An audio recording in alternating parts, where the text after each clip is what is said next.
हिमालय से बहती गंगा सुबह की रोशनी में चमक रही थी।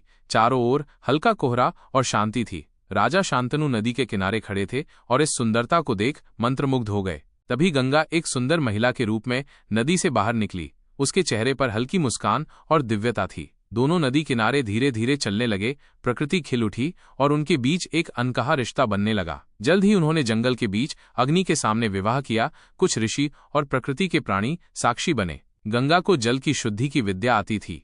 वो तांबे के बर्तन, औषधियां और सूर्य की रोशनी से पानी को साफ करती थी। उसने हस्तिनापुर के पास जल को शुद्ध करने और फैलाने के लिए एक भूमिगत प्रणाली बनवाई। फिर वो मां बनी, लेकिन उसकी आंखों में कोई दुख छिपा था। एक एक कर वो अपने नवजात शिशुओं को नदी को सौंप देती और उसकी आंखें नम हो जातीं।